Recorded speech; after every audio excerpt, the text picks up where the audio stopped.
días, queridos hermanos, ¿cómo andan? Hoy, 12 de septiembre del año 2021, un día más que importante. Primero porque es domingo, el Día del Señor. Día donde nos juntamos a adorarlo, lo convocamos en esta mañana para que Él esté con nosotros, para que Él pueda dirigirnos, pueda hablarnos a nuestros corazones, a nuestras mentes, a nuestras vidas. Y es un domingo especial en el sentido de que las lecturas, el mensaje y todo está encaminado a que el ser humano se llegue a completar y a vivir plenamente, se realice como ser humano bajo la obediencia del proyecto, la obediencia a los proyectos de Dios, y para dar su vida donándola a los hermanos y al prójimo. Y esto es contrario a lo que el mundo piensa, donde el mundo, y más en esta sociedad que estamos viviendo, donde te dice sálvate a ti mismo, sé un emprendedor y viví tu vida y disfrutala y salvate, que nadie te va a tirar una soga ni nada por el estilo. El mensaje del mundo es este, ¿no? Egoísta, ególatra, individualista.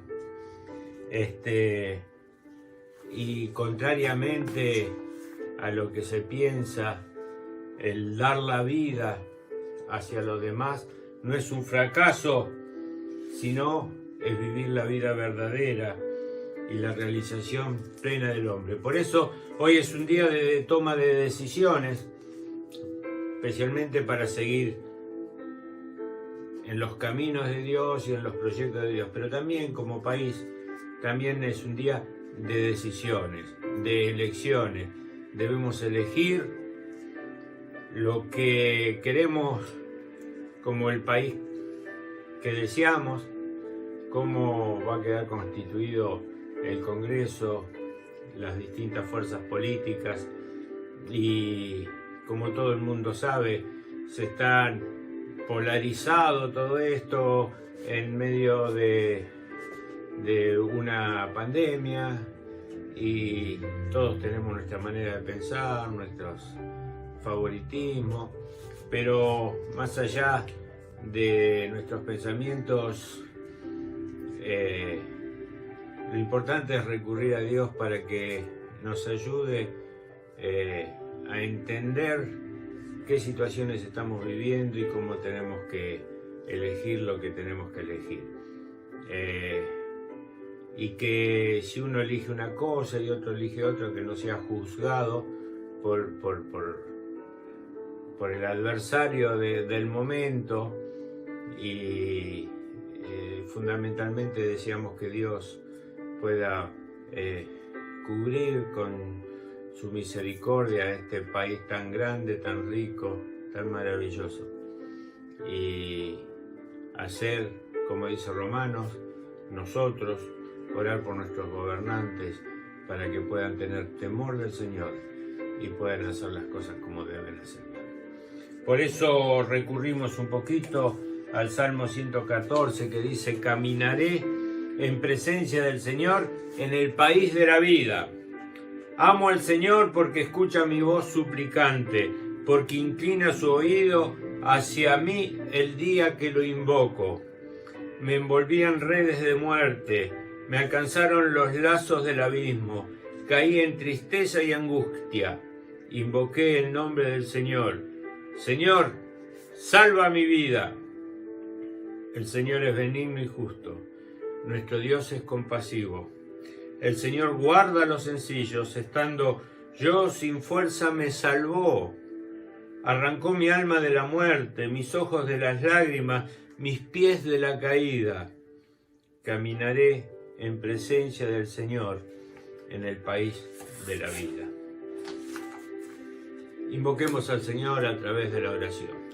Gracias Padre Celestial, gracias Padre nuestro, gracias Papá, porque siempre estás estirando tu mano para que no podamos caer, para que no resbalemos, para que en la angustia y en las lágrimas tú traigas consuelo. Gracias, Señor, porque siempre estás. Y en este día te pedimos que sepamos tomar decisiones. Y la principal decisión es poder estar agarrado de tu mano, seguirte y caminar por los caminos de esta vida en base y teniendo en cuenta tu voluntad. Te lo pedimos en el nombre de Jesucristo. Amén.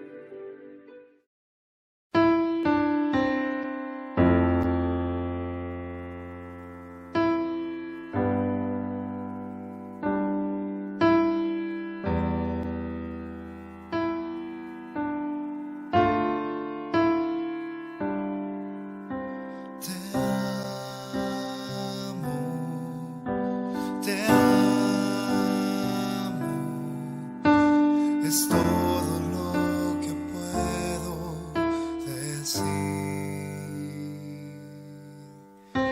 Te adoro,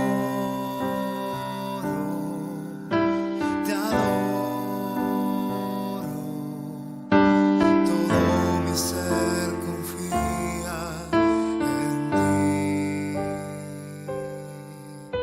Yo te amaré y te adoraré. No importa lo que pueda venir. En ti, Señor, siempre confiaré y te amaré hasta el fin.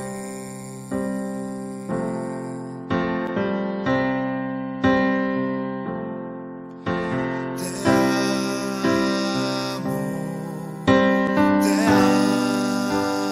amo, es todo lo que puedo decir.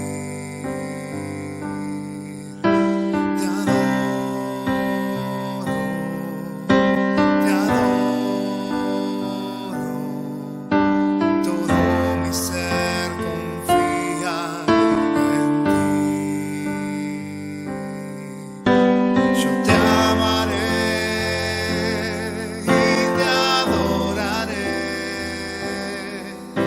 No importa lo que pueda venir. En ti, Señor, siempre confiaré y te amaré hasta el fin.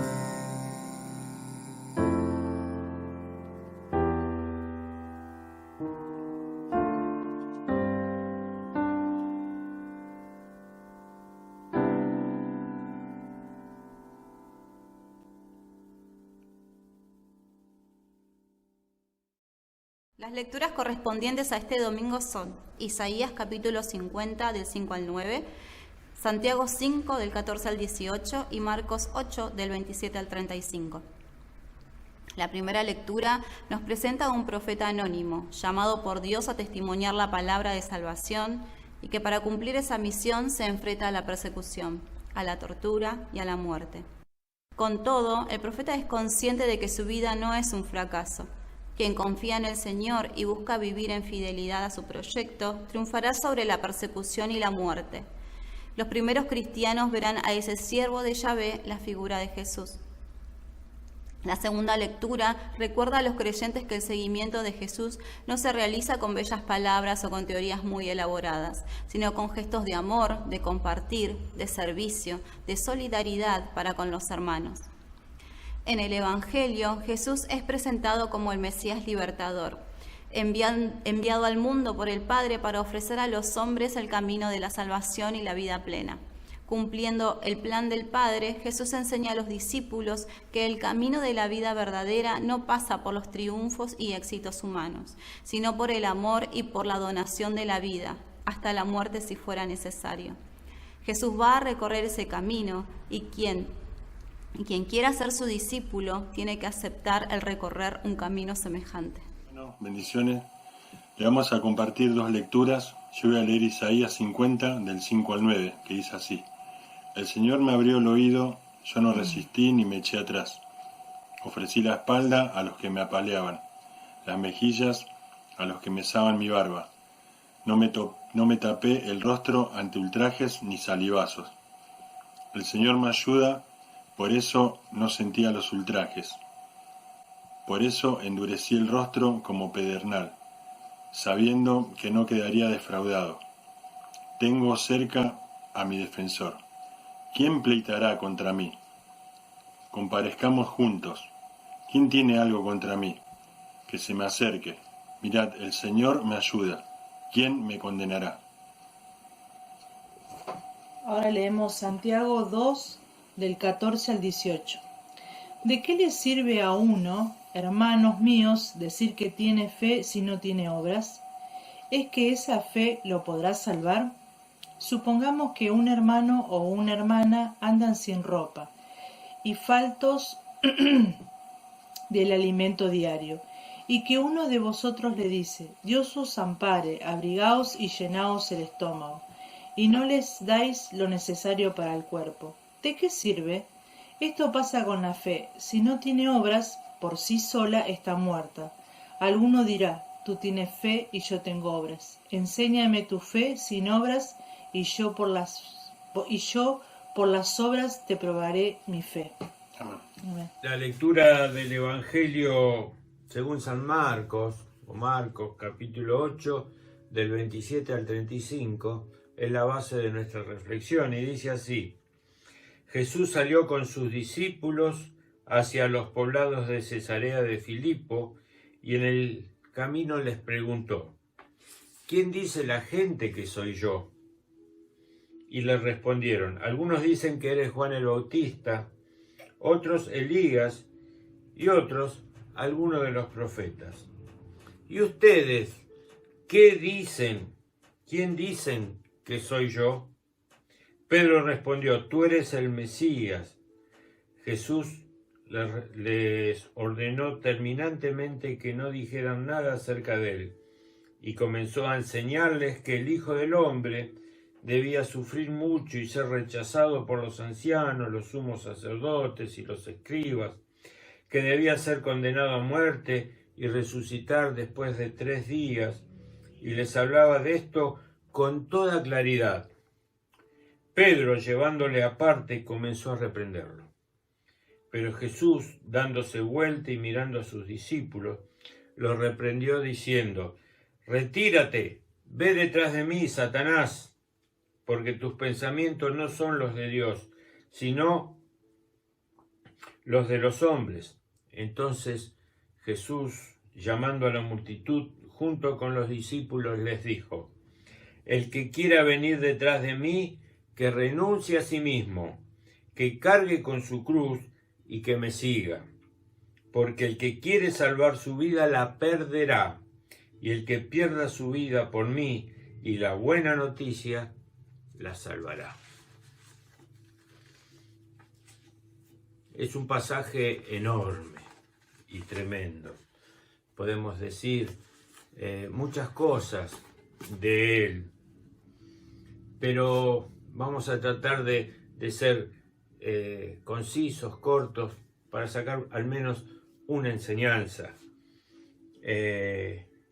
Y durante la vida de Jesús había muchas interpretaciones sobre su persona, y además él ya sabía que lo iban a perseguir, que lo iban a matar y que sería crucificado, y también iban sus discípulos a ser perseguidos. Y este pasaje señala la división del Evangelio de Marco en 2 grandes partes. En la primera parte, desde el capítulo 1 hasta todo el capítulo 8, Jesús está haciendo muchas enseñanzas, les habla en enigmas, en parábolas, y también hace muchos milagros. Se expresa de esta manera, y esta manera de expresar está referida a la venida del reino de Dios. Y Jesús se esfuerza por no hablar de su mesianidad, de que Él es el Hijo de Dios, de que el Hijo del Hombre, el Mesías, el Cristo. Pero va haciendo milagros, y esos milagros son signos, y signos elocuentes de que algo está ocurriendo, algo está pasando, y que aquí hay alguien sobre quien Dios quiere hacer llamar la atención. Un montón de esperanzas del Antiguo Testamento parecen en este momento tener un comienzo al ejecutarse esos milagros, que es un anticipo pequeño pero elocuente de lo enormemente más grandioso que Dios nos tiene reservado. Todo esto hubiera sido suficiente para que el pueblo judío, alimentado en las enseñanzas del Antiguo Testamento, comenzara a darse cuenta de quién era Jesús. Pero aparte de los que prestaban atención y lo consideraban bien a Jesús, están los indiferentes por un lado, los enemigos por el otro, y empiezan a surgir respuestas disímiles, malas teologías e interpretaciones sobre la persona de Jesús. Y como pasó en el pasado, también surgen hoy esas disímiles respuestas, aún entre los denominados cristianos, entre los denominados creyentes. Unos Juan, otros Elías, otros un gurú, otros un revolucionario, otro alguno de los buenos maestros, de los profetas, un agitador, el primer comunista, un gran maestro de la humanidad. Esas son las respuestas a lo humano, o las respuestas humanas, las de los hombres, dice Marcos. ¿Y ustedes qué dicen? Y el único que atina a una respuesta correcta fue Pedro. Y los verdaderos creyentes, los discípulos verdaderos. Y desde aquí, cuando Pedro afirma en nombre de los discípulos que Jesús es el Cristo, empieza la segunda parte del Evangelio de Marcos. Jesús ahora abandona a la multitud, a los que venían detrás del pan, detrás de los peces, detrás de los milagros, y comienza una nueva etapa con sus discípulos. Y en esta segunda etapa, a partir del capítulo 9, habrá pocas curaciones milagrosas y se va a enfatizar sobre su enseñanza sobre los discípulos que lo han reconocido como Mesías, tratándole de explicar la naturaleza excepcional de su mesianidad, de lo que es el Cristo, de lo que es el ungido. Y ya no le hablará en parábolas, sino que dice que le va a hablar con claridad, cómo es la cosa verdaderamente.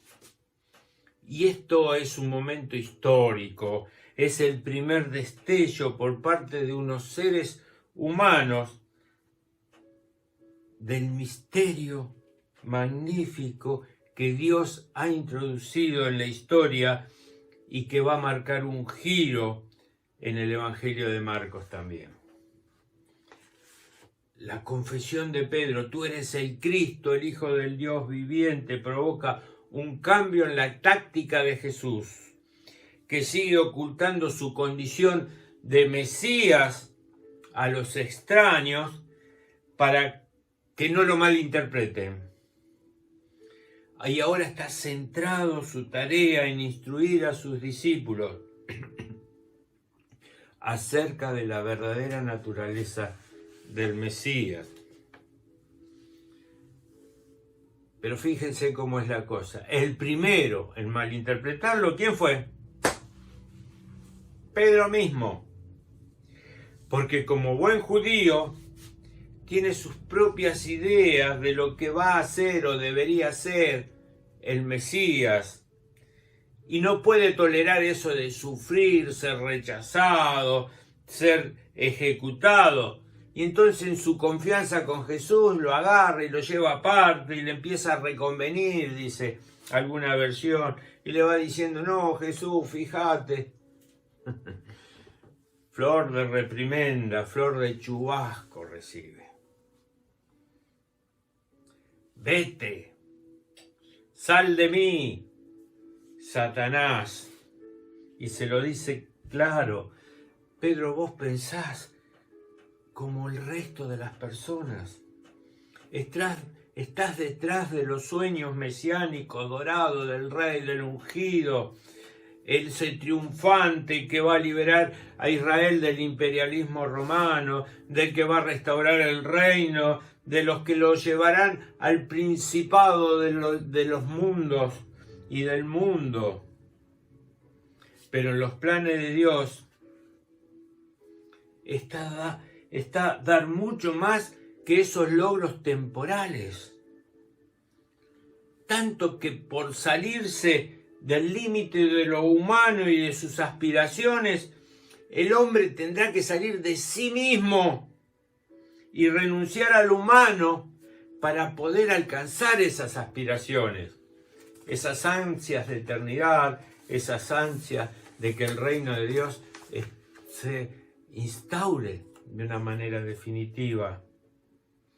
Por eso la muerte aceptada, tarde o temprano, será el signo por excelencia de esa renuncia que al discípulo de Jesús, más allá de esta vida, de todas sus posibilidades reales y de todas sus utopías e ilusiones, lo hará entrar en el verdadero reino, la verdadera vida, la verdadera liberación. Es lo sobrehumano, es lo divino, es la oferta de Dios, que en Cristo nos hace el mismo Dios que ineludiblemente exige la muerte a lo humano.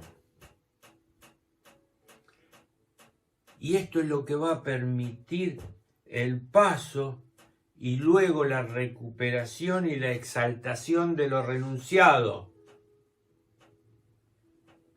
Es el paso al reino de Dios. Al renunciar al humano, damos un paso gigante para conquistar el reino de Dios. Y aquel que se aferra al humano, arañando todo lo que esta vida puede darle, aún a costa de desertar del Evangelio y sumergirse en el pecado, ese quedará cerrado para siempre sin salida a lo temporal.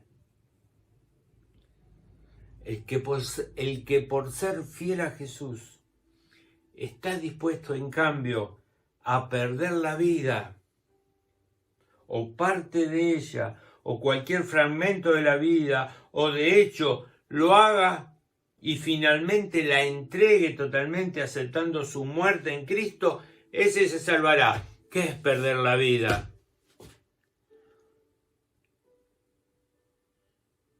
No es vivir como un fracasado, como un chupacidio, un amargado. Nada de eso nos habla el Evangelio. El perder la vida, el Evangelio nos habla de que tenemos que tener prioridades. Y la primera prioridad es centrar nuestra vida en Dios. Aceptar su voluntad, aceptar a Jesucristo como Señor y como Salvador, y dejarme guiar por Él, y que todos nuestros proyectos lo involucren a Él. Perder la vida es perderme en Dios, y Él va a hacer que mi vida sea cada día más plena, que yo me realice en mi vocación, en mi vida, en mi familia, en mi trabajo, en la recreación, en la alegría, en el gozo.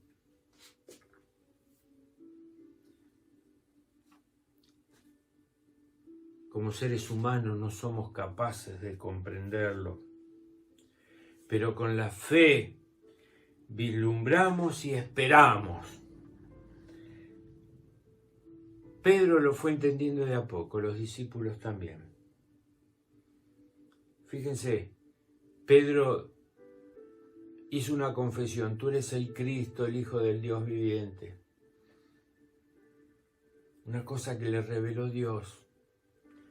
Al momento lo quiso reconvencer de que no tenía que ser así, de que cómo iba a morir. Y con el tiempo lo negó 3 veces en una misma noche. Después se dio cuenta y fue creciendo día a día en la lucha y en la persecución. Finalmente, también él se abrazó a la cruz y, sintiéndose indigno de ser crucificado como su maestro, pidió ser clavado cabeza abajo. A nosotros también, discípulos lamentables que a veces somos, el Señor nos va a tener paciencia, y si nos acercamos a Él, iremos aprendiendo, iremos cambiando en la fe, con oración, con compromiso, con comunidad, sabiendo pedir consejos, e ir cambiando nuestros pensamientos de hombres, de seres humanos, por el pensamiento de Dios. Pero para eso tenemos que estar convencidos y convertidos a través de aceptar a este Cristo como el Hijo de Dios y como tu Salvador y Señor. Dios quiera que en este día de decisiones tome esta mejor decisión. Si no lo conoces, es bueno que lo conozcan. Y si lo conoces, la Biblia dice que tenemos que ir transformándonos día a día en el convencimiento y en la conversión diaria a nuestro Señor y Salvador Jesucristo. Dios quiera que miremos hacia adelante, a lo bueno que viene, a la esperanza, y saber que en algún momento el reino de Dios se ha de establecer y que nosotros vamos a ser partícipes de Él, creyendo en Jesús como nuestro Señor y Salvador, y siendo socio de Dios para que ese reino se instaure cuanto antes. Dios te bendiga. Amén. Buenos días, comunidad. Estamos haciendo los motivos de oración y en esta oportunidad tenemos algunas personas que nos han enviado en el grupo, y hay personas que también han enviado del grupo de la gente que viene a retirar la mercadería. Oramos por Arturo Páez, por Lucrecia, por Miriam, por Sergio, por Manuel, por Pablo, por Alex, por Mayra y Johnny, por Cloti, por Yoli, y también oramos por todas las familias que se asisten en el comedor. Oramos por las familias de la comunidad, por los esposos, esposas, por nuestros hijos, y oramos en el sentido en la salud, en el trabajo y en lo espiritual, para que tengan fortaleza.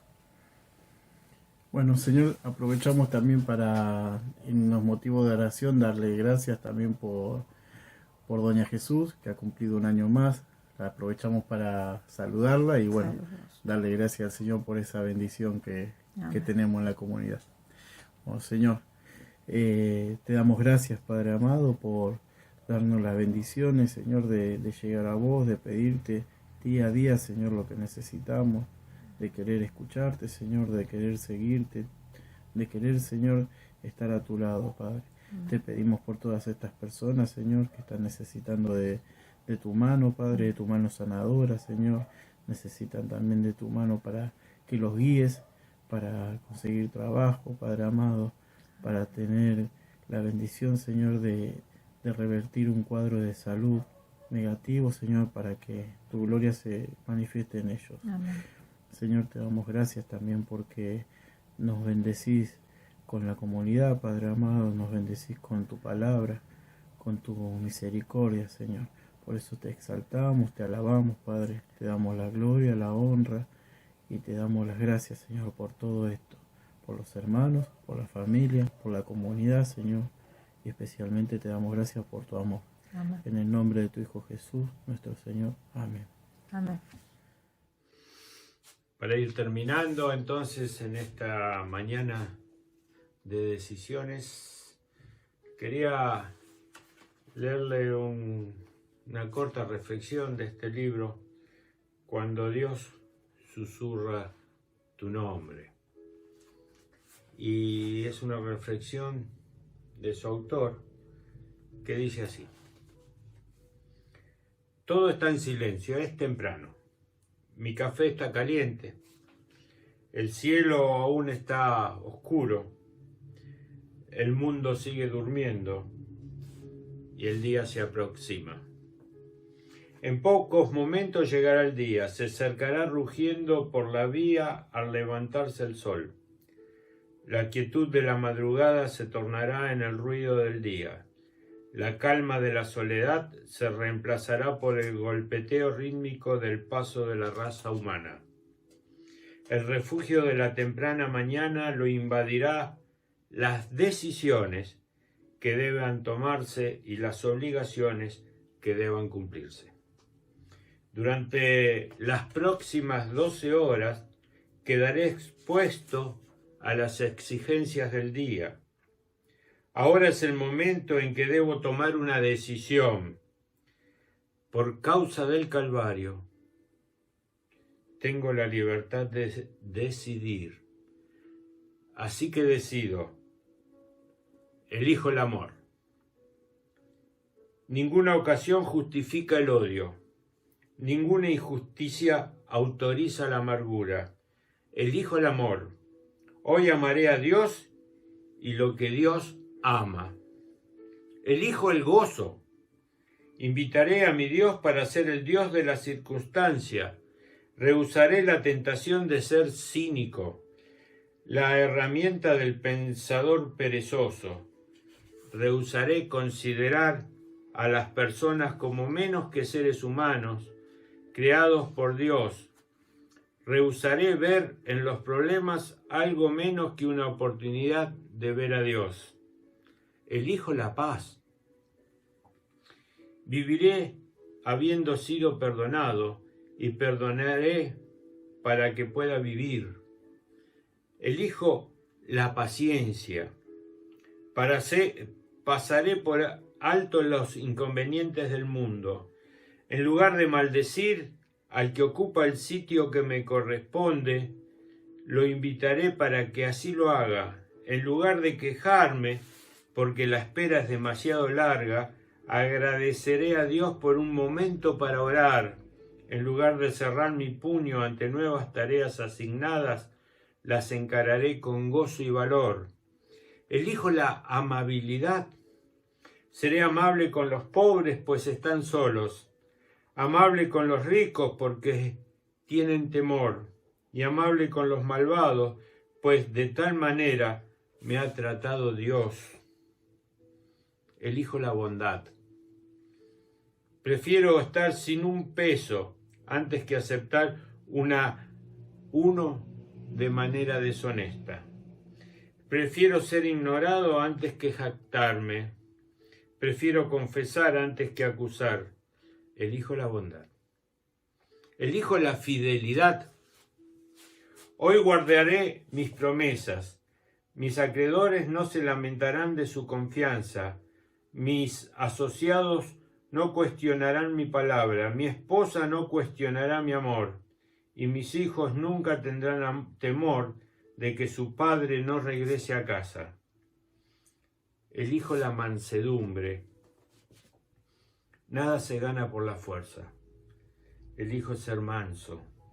Si levanto mi voz, que sea solo en alabanza. Si cierro mi puño, que solo sea en oración. Si hago exigencias, que solo sea a mí mismo. Elijo el dominio propio. Soy un ser espiritual. Luego de que haya muerto este cuerpo, mi espíritu remontará vuelo.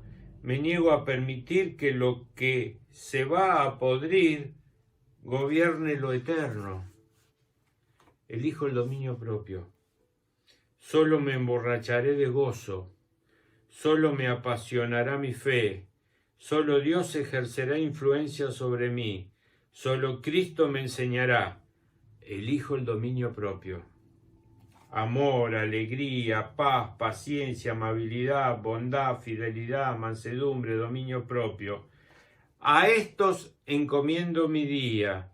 Si tengo éxito daré gracias. Si fallo, buscaré su gracia. Y luego, cuando este día haya acabado, pondré mi cabeza sobre mi almohada y descansaré. ¡Qué lectura! Me hace acordar los frutos del Espíritu. Allá en Gálatas 5:22, que dice, porque el fruto del Espíritu es amor, gozo, paz, paciencia, benignidad, bondad, fidelidad, mansedumbre, dominio propio. Contra tales cosas no hay ley, pues los que son de Cristo crucificaron la carne con las pasiones y los deseos. Esto es perder la vida. Crucificar la carne, los deseos para vivir esos frutos. Y ahora que vivimos por el Espíritu, andemos en el Espíritu. Y en otra carta de Pablo, allá en los Filipenses, cuando termina la carta, les dice a los filipenses, por lo demás, hermanos, todo lo que es verdadero, todo lo honorable, todo lo justo, todo lo puro, todo lo amable, todo lo que es de buena reputación, si hay alguna virtud, si hay algo digno de alabanza, considerad estas cosas y el Dios de paz estará con vosotros. Por eso, la gracia de nuestro Señor Jesucristo, el amor del Padre y la compañía constante del Espíritu Santo esté con todos vosotros.